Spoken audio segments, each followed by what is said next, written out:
요즘 현대인들은 자신의 삶을 살아갈 때에 기쁨이 있는 곳에, 즐거움이 있는 곳에 나아가려는 그런 경향이 있습니다. 근데 어느 곳에서 즐거움을 찾으려 하냐면 여행으로부터 즐거움을 찾는 사람도 있고 쇼핑으로 즐거움을 찾는 사람들이 있습니다. 또 어떤 사람들은 조그만한 휴대폰으로 그 안에서 드라마도 보고 또 여러 영상을 보면서 즐거움을 찾는 사람들도 있습니다.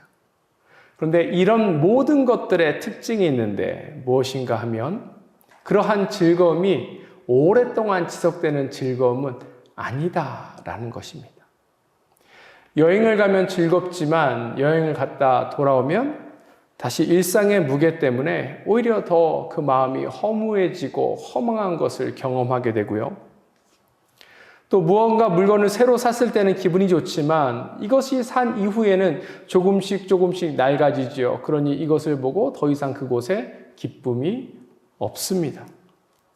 또 드라마나 게임이나 또 SNS를 통하여서 생겼던 그러한 기쁨, 즐거움들은 또한 그 모든 것들이 사라지게 되면서 또 공허해지고 허무한 마음이 들기 마련입니다. 그런데 오늘 성경이 우리에게 가르쳐주고 있는 것이 있습니다. 그것은 잃어버리지 않는 기쁨이 우리 안에 있다라는 거예요. 잃어버리지 않는 기쁨을 얻기 위해 그 중요한 것은 무엇인가? 바로 바른 예배자의 모습으로 우리가 분명히 서야 한다라는 것입니다. 본문의 이스라엘을 보면 이스라엘이 성전을 건축하고 회복했습니다. 그리고 그곳에서 함께 유월절을 보내고 함께 하나님께 예배함으로 그들의 삶이 회복되는 것을 우리가 보았습니다. 그리고 그 안에 이 사람들이 큰 기쁨을 누리는 것 또한 우리가 오늘 말씀을 통하여서 확인하였습니다. 그렇다면 우리의 삶을 이 시간을 통하여서 함께 되돌아보았으면 좋겠습니다. 우리는 어떠한 즐거움을 쫓고 있는지, 혹시 우리가 찾고 있는 것이 헛된 즐거움은 아닌지 한번 생각해 봤으면 좋겠고, 참된 기쁨을 찾기 위해서 하나님 앞에 온전한 예배자로 서 나아가는 우리가 되었으면 좋겠습니다. 그럴 때 반드시 그의 삶에 하나님께서 기쁨의 열매를 주실 것이기 때문에 그렇습니다. 그렇다면 오늘 본문을 통하여서 바른 예배자, 참된 예배자의 삶과 그의 모습이 어떠한지 함께 살펴보기를 원합니다. 첫 번째, 바른 예배자는 깨끗한 삶을 살아야 합니다. 오늘 이 이스라엘이 유월절 예배를 드리면서 이 가운데 엄청난 기쁨이 있는 것을 볼 수 있습니다. 이들에게 성전이 다시금 주어졌다는 것, 또 유월절 예배를 드린다는 것은 엄청난 의미가 있어요. 왜냐하면 왜 이들이 성전을 뺏기고 왜 이들이 멀리 타국으로 포로로 끌려갔는지를 알면 알 수 있는데, 과거 이스라엘은 하나님과 단절되었지요. 죄로 인해서, 우상 숭배로 인해서 하나님과 함께하지 못했습니다. 그런데 이들에게 하나님께서 다시금 성전을 허락하시고 그 가운데 예배를 드릴 수 있도록 허락하셨다는 의미는 이제 이들과 하나님과 관계가 온전히 회복됐다라는 것을 보여주고 있어요.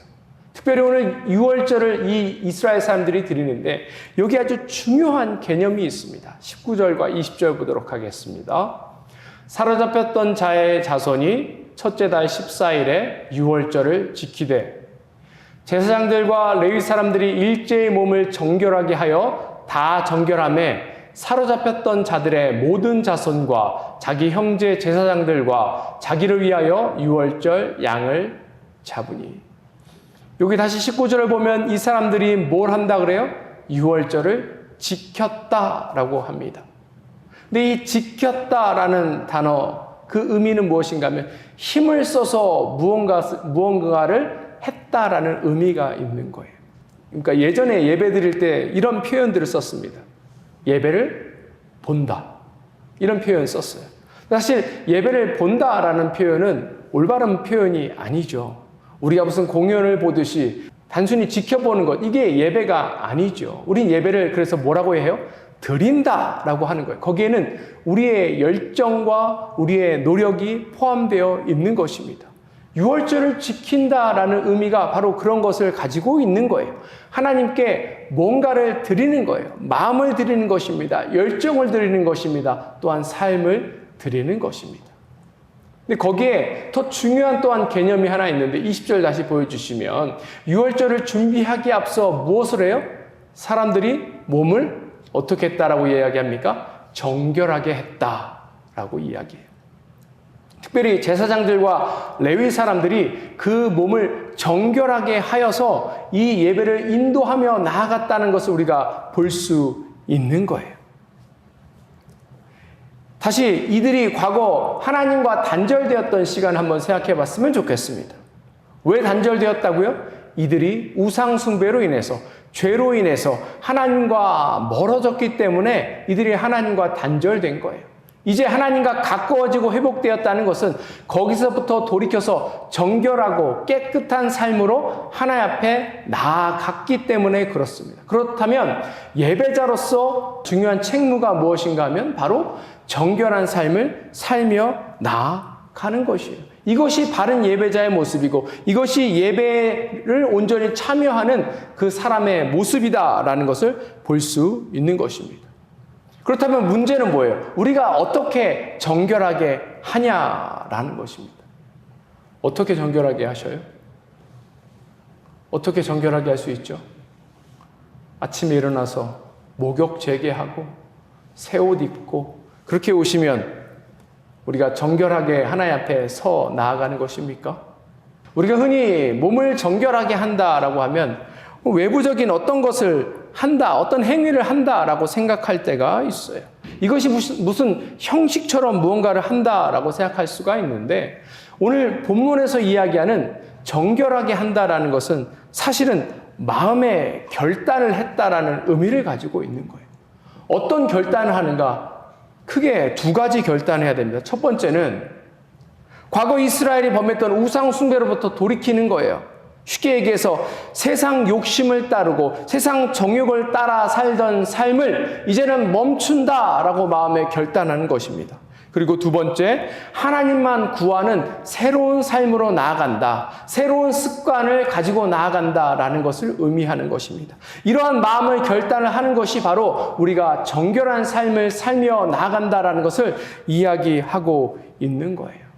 그렇다면 오늘 하나님 앞에 예배드리는 우리의 모습을 다시 한번 점검해 봤으면 좋겠습니다. 우리의 마음을 점검해 봤으면 좋겠어요. 우리는 무엇을 사랑하고 있습니까? 무엇을 따르고 있습니까? 무엇을 쫓고 있습니까? 신약 시대를 살고 있는 우리 성도들은 어떻게 정결함을 얻어요? 예수 그리스도의 보혈로 정결함을 얻었다라고 이야기합니다. 예수 그리스도의 보혈로 인해서 우리 죄가 사해지고 우리를 둘러싸고 있던 모든 죄의 저주, 사망의 저주가 끊어졌다라고 이야기합니다.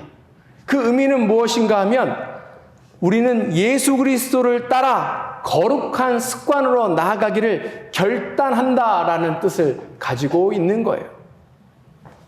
그 전까지는 세상을 쫓는 삶, 세상 사람처럼 따르는 삶, 그런 삶을 살았다면 이제는 예수님을 따라 사는 삶, 예수님께서 원하시는 삶, 예수님께서 우리 삶의 주인이 되는 삶, 이러한 삶으로 살아나가는 것, 결단하고 그 시작을 하는 것, 이것이 바로 우리가 깨끗하고 정결한 삶을 살며 나아가는 그것이 되는 것입니다. 그렇다면 우리가 어떻게 예수 그리스도를 따라 삽니까? 말씀에 기록된 대로 그 말씀을 따라 사는 삶이 바로 예수님을 따라 사는 삶이 아니겠어요? 매일매일 그래서 말씀 속에서 우리 주님을 찾는 우리 모두가 되었으면 좋겠습니다. 하루에 한 가지씩이라도 그 말씀에서 우리에게 보여주고 있는 것, 나타나고 있는 것을 우리가 행하며 적용하며 나아가는 삶을 살 때에 우리 삶에 더욱더 보다 큰 하나님의 은혜가 있고 그 가운데 기쁨이 있을 줄 믿습니다. 우리 아이니가 한 2살 반? 이때쯤 3살 가까이 되었을 때였어요. 이제 저희 집에서 가정 예배를 드리면서 어느 한 구절을 읽다가 그 당시에 아이니에게 우리 마음을 지키는 것이 굉장히 중요하다. 우리 마음에 자꾸 사탄이 들어와서 우리의 마음을 업셋한다, 휘젓는다. 이러한 개념을 알려주었습니다. 그랬더니 아이니가 그 다음부터 막 마음에 짜증이 나고 또 막 그런 일이 생길 때 아빠, 사탄이가 내 마음을 힘들게 해 하면서 기도하고 하나님 앞에 나아가는 그런 모습을 제가 본 적이 있어요. 특별히 우리 아이니가 동생 재현이를 본 이후에 동생을 보고 나서 좋긴 한데 그 가운데 시기도 있고 질투도 있고 여러 가지 마음이 힘들고 어려운 상황이 있었습니다. 근데 이 아이가 어느 날 옷장에 들어가서 뭐라고 중얼중얼 하는 것을 제가 봤어요. 가서 들어보니까 뭐라고 얘기하냐면 하나님, 사탄이가 자꾸 제 마음을 복잡하고 힘들게 해요. 도와주세요. 하나님 평안을 주세요. 이게 바로 예수님을 따르는 삶 아니겠습니까? 이것이 바로 정결한 삶입니다. 다른 것으로 우리가 어떻게 하나님 앞에 정결함을 드리며 나아갈 수 있겠습니까?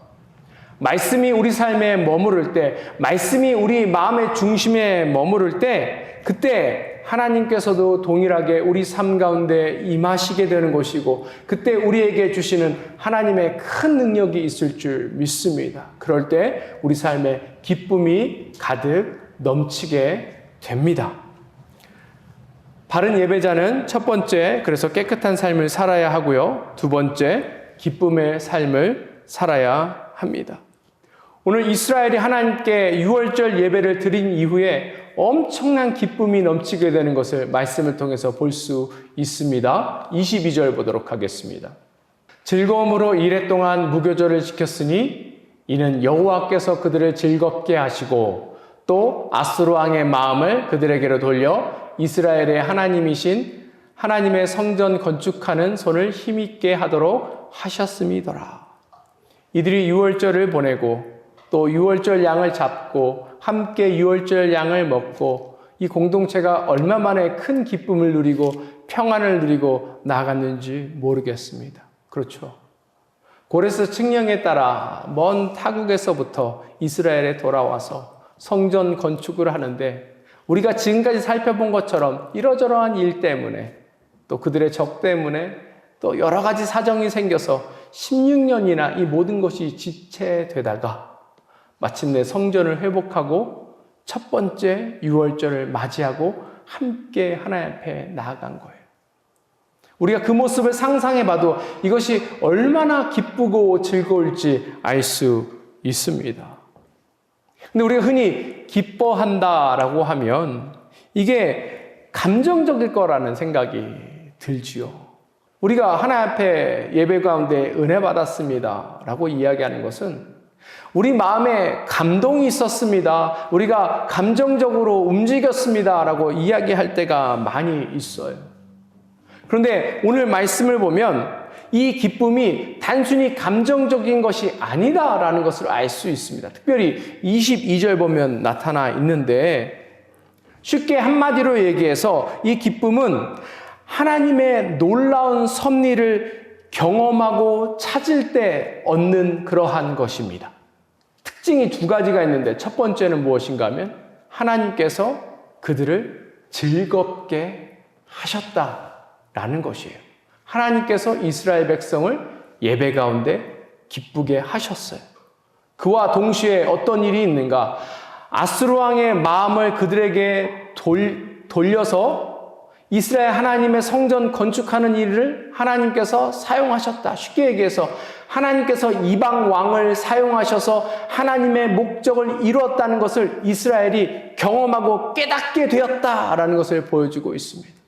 하나님께서 그들 삶 가운데 역사하셨다는 것을 깨닫게 되니 당연히 그들 가운데 기쁨이 넘치게 된다라는 것입니다.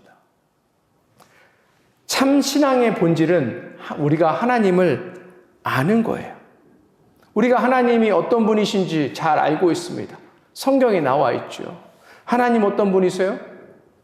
하나님 어떤 분이세요? 하나님 선하신 분이죠. 성경 가운데 나타나 있지 않습니까?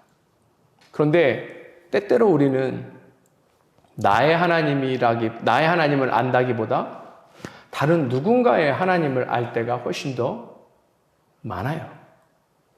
우리가 아브라함의 하나님, 이삭의 하나님, 요셉의 하나님, 야곱의 하나님, 또 다윗의 하나님, 솔로몬의 하나님, 모세의 하나님, 바울의 하나님 다 압니다.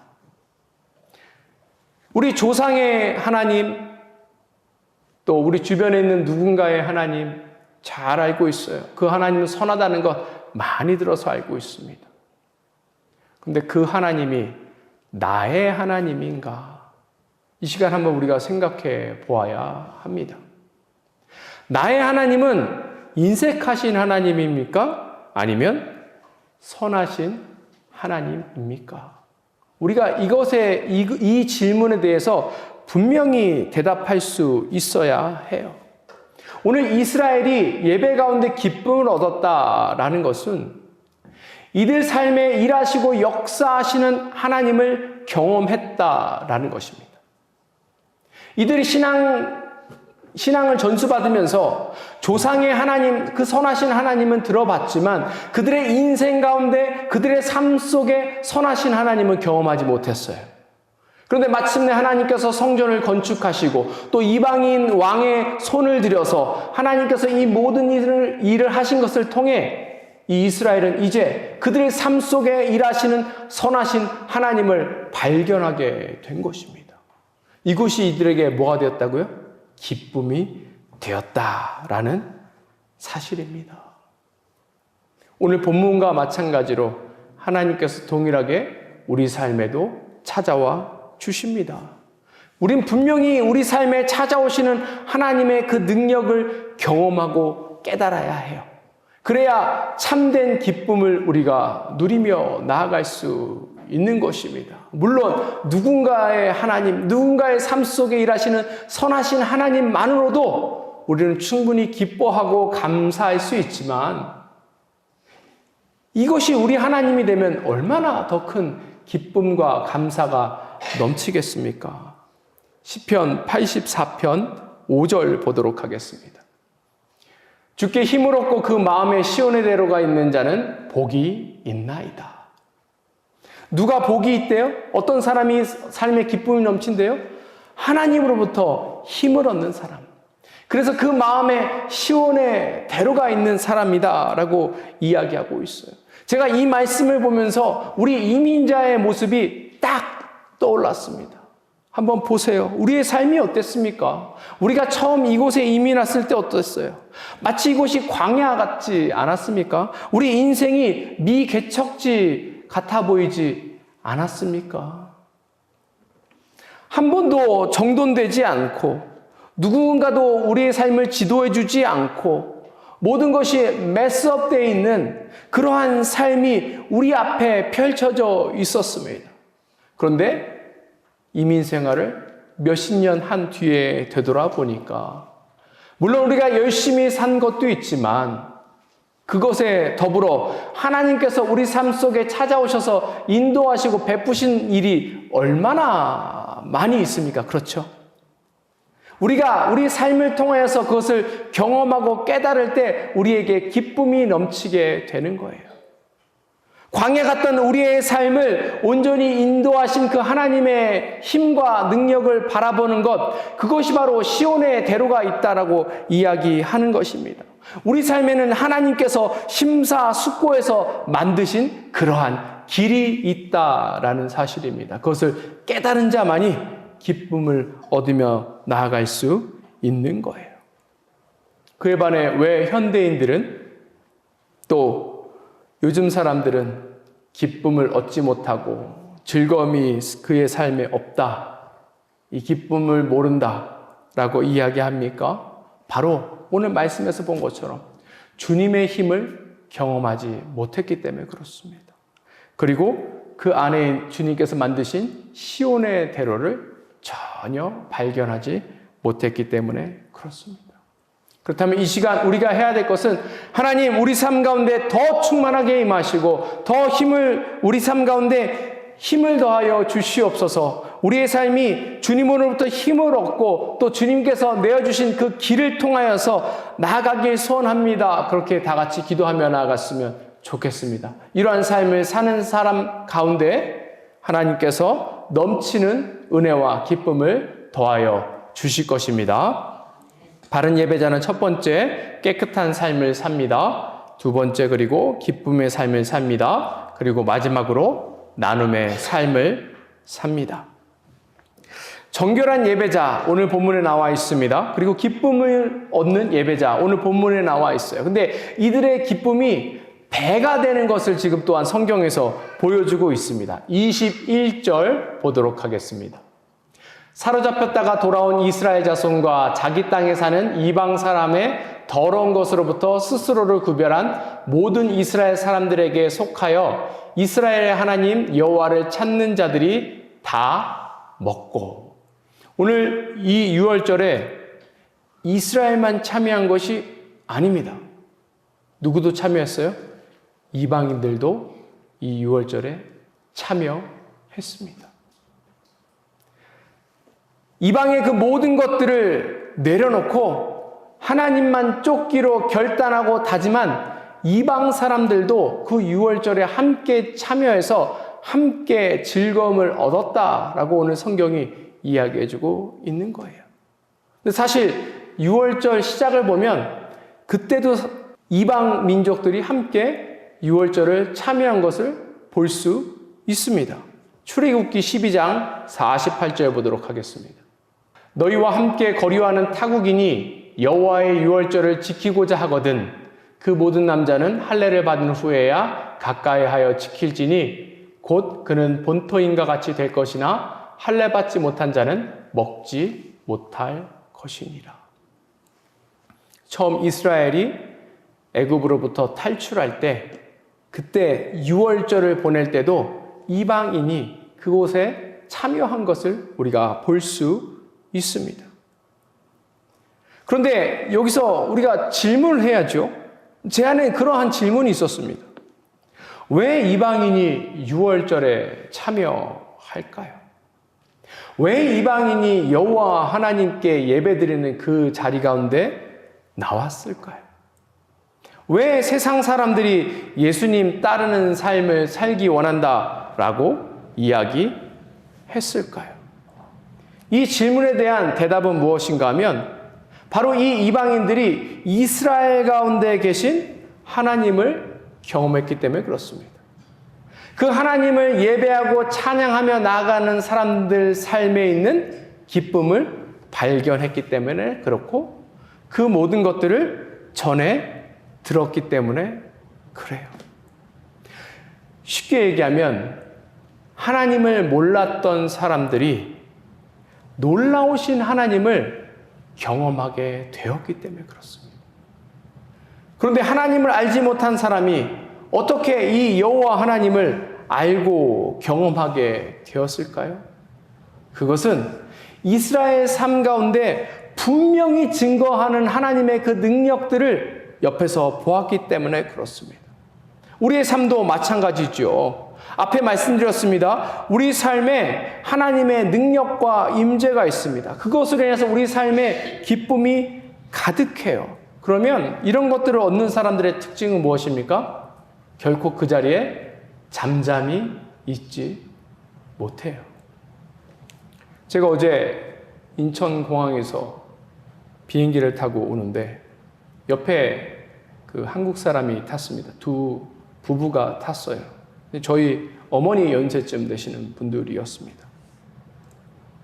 근데 이분들이 미국을 많이 안 와보신 것 같았고 또 비행기를 많이 안 타보신 것 같아서 제가 조금 도와드렸어요. 그랬더니 이분들이 이제 마음의 위로를 얻으셨는지 이것저것 물어보시기 시작하시면서 이제 본인들 아들 자랑을 하기 시작한 거예요. 근데 자랑할 만 하더라고요. 미국 대학교에 그 교수가 되어서 열심히 또 살고 또 열심히 신앙생활을 하고 있었습니다. 그 들으면서 되게 궁금했어요. 이분들 어떤 분이신가, 얼마나 열심히 사셨기에 또 얼마나 또 이렇게 많은 열매가 있기에 이 부모님이 계속 이렇게 자랑하시는가.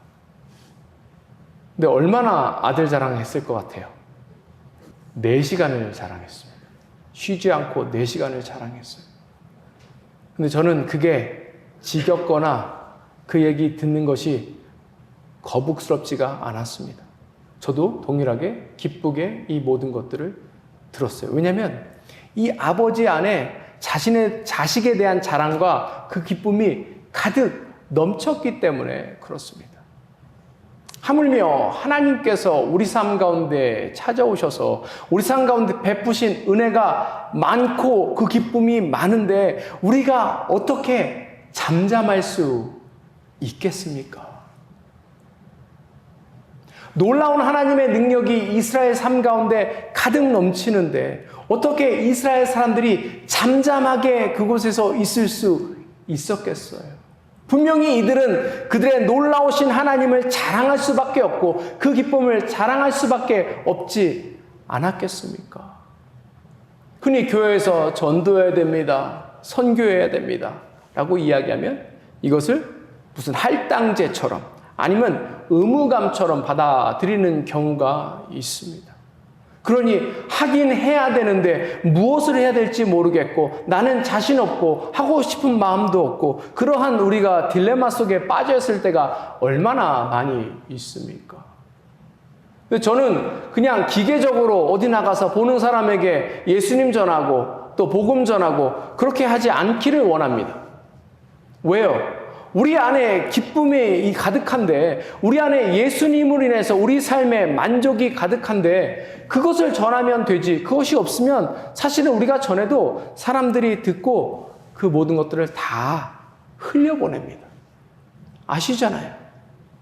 저 사람이 지금 이야기하는 것이 확신이 있어서 이야기하는지 그냥 이야기하는지 우리는 다 알고 있어요. 그리고 우리는 영적인 동물이기 때문에 충분히 그 모든 것들을 다 알 수 있는 것입니다. 다시 한번 우리 삶을 되돌아봤으면 좋겠습니다. 우리 삶 가운데 하나님께서 주시는 그 기쁨과 하나님께서 일하신 그 놀라운 역사를 우리가 기쁨으로 자랑하며 세상에 나누며 나갔으면 좋겠습니다. 생명을 나눈다는 것은 이와 같은 것을 나누며 나아가는 거예요. 분명히 우리 안에 기쁨이 있죠. 우리 안에 하나님으로 인한 자랑이 있죠. 끄집어냈으면 좋겠습니다. 더 누리며 나아갔으면 좋겠습니다. 더 경험하며 나아갔으면 좋겠습니다. 그럴 때 우리가 온전한 바른 예배자가 되어서 우리 삶에 보다 넘치는 하나님이 주시는 그 기쁨과 능력으로 살아가게 될 것입니다. 말씀을 마무리하고자 합니다. 사랑하는 성도 여러분, 이스라엘 백성은 오늘 무너진 성전을 다시 세웠습니다. 그리고 이들은 바른 예배를 회복했고 이들 삶에 기쁨이 넘치게 되었습니다. 오늘 본문이 우리에게 분명히 말하고 있는 것은 예배가 회복될 때 기쁨이 회복된다라는 사실입니다. 우리 모두는 하나님을 예배하는 예배자로 부름받았어요. 그러니 우리가 바른 예배자로서 온전히 하나님 앞에 서 나아갔으면 좋겠습니다. 우리가 깨끗한 삶을 삶으로 하나님 앞에 서 나갔으면 좋겠고 기쁨의 삶을 누리며 하나님 앞에 서 나갔으면 좋겠고 또한 그 하나님께서 주신 기쁨과 그 모든 생명을 다른 사람에게 전하며 나아갔으면 좋겠습니다. 그럴 때 우리 삶에 보다 넘치는 기쁨이 넘치게 되는 것이고 우리 삶을 통하여서 또한 다른 사람 삶에도 이와 같은 기쁨이 넘치게 될 것입니다. 이번 주 한 주 하나님께서 우리에게 주시는 이 놀라우신 은혜와 기쁨을 누리는 우리 모두가 되었으면 좋겠습니다. 함께 기도하겠습니다.